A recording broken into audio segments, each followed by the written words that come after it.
Senua, would you give your life for these outsiders?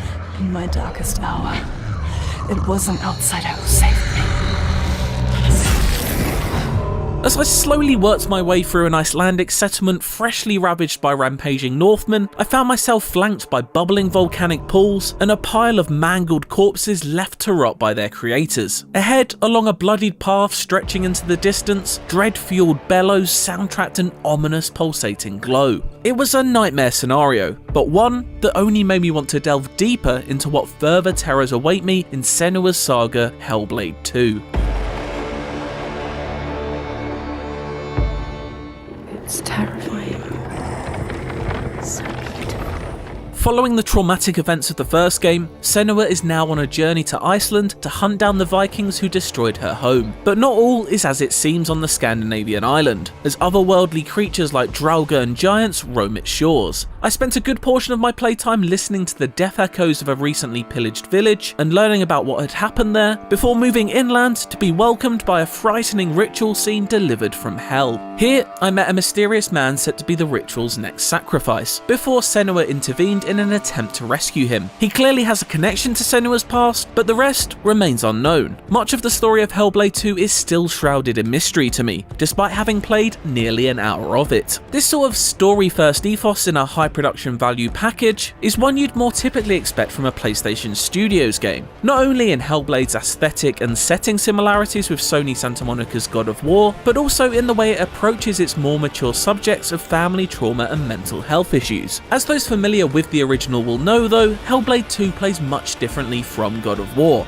instead opting to emphasise even further its priority of narrative ambitions over action. Speaking of action, this is a game of exploration and extermination, and that brings us to combat.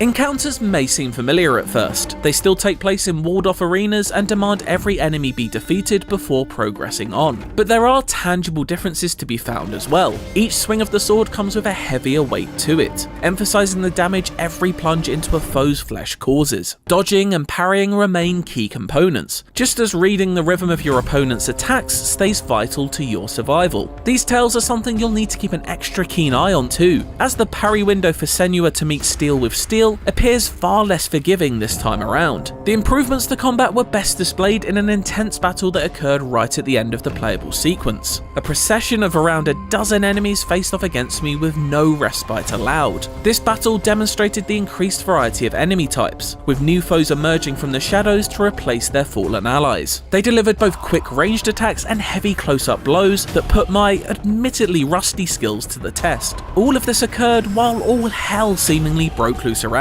me, as innocent victims meant swift and vicious demises, while fire, flames and all manner of horror filled each corner of the screen. It was thoroughly exciting and felt like an improvement over the original's rigid by comparison combat. It's not reinventing the wheel here, but turns things up a few notches, adding a desperate edge to each encounter. Combat director Benoit Macon cites Game of Thrones' Battle of the Bastards as an inspiration, in which an outnumbered Jon Snow takes on enemies one by one amid a frantic battle. The variety of swings, blocks and parries executed within the minute-long scene were the key takeaways, and resulted in Ninja Theory making every fight a one-on-one duel. Action can happen around Senua, but there's never more than one enemy attacking her at any time. Instead of increasing the scale of fights, there is a far greater increase in the number of different combat animations. I saw many varied brutal sword swings and flesh-slicing finishes over just a handful of encounters, each performed with believable weight and purpose. This combat approach, along with the environment, story and visual design, immerses the player further into Senua's struggle. Unsurprisingly for a studio this focused on the cinematic, performance capture has been used for each and every battle maneuver, resulting in what feels like a real step up when compared to the first game. Nothing illustrates this quite like the fact that it took around 70 hours to record all of Hellblade 2's combat moves, in a large purpose-built motion capture stage at Ninja Theory Studio.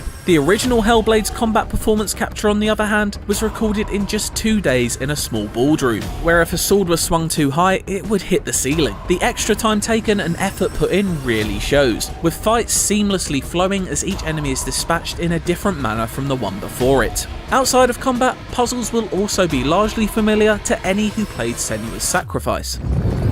It's happening again. It's him. There. He is dying again.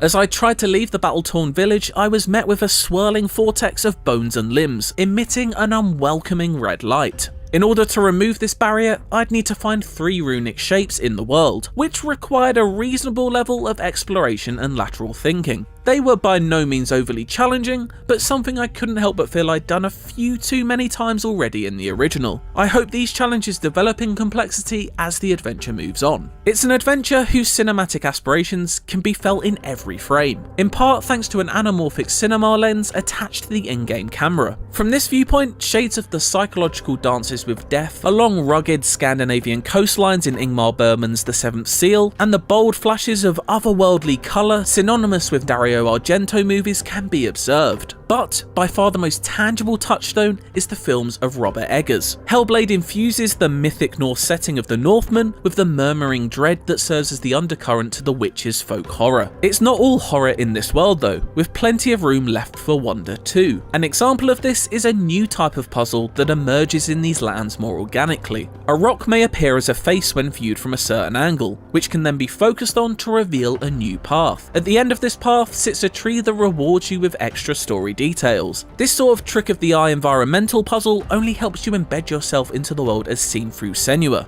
and step into her mind even further. Talking of Senua's mind, we can't not touch on Melina Jurgen's impressive performance as the protagonist. There's something here. I need to find out what it is. In many ways, it is key to the immersion, demonstrated in how the camera finds every opportunity to close in on her. It's all a credit to the top-tier performance capture technology and Jurgen's wildly expressive eyes and subtle facial twitches. That face regularly looks set to burst with fear, something the psychosis-induced voices of the Furies residing in her head only add to. Perpetually chattering voices can be annoying in games, and if done poorly here could easily result in a laughable imitation of the many shades of Smeagol. But it's to its credit that Hellblade's accompanying whispers and screams never irritate, instead assisting in combat and drip-feeding background intrigue. It's top-tier sound design that, much like in the first game, really comes to life when played with headphones, allowing for the binaural audio recordings to surround your head like it's in the centre of a whirlpool. This is our quest. This is our destiny. Our mission.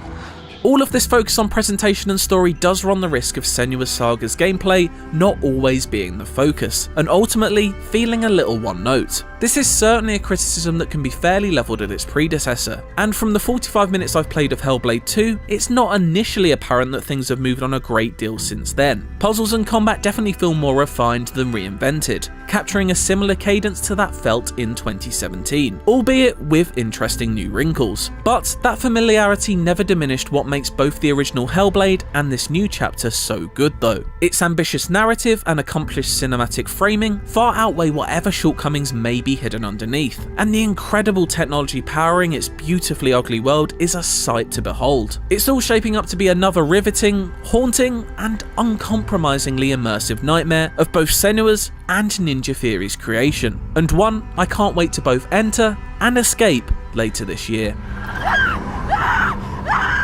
For more on Hellblade 2 and everything else, stick with IGN.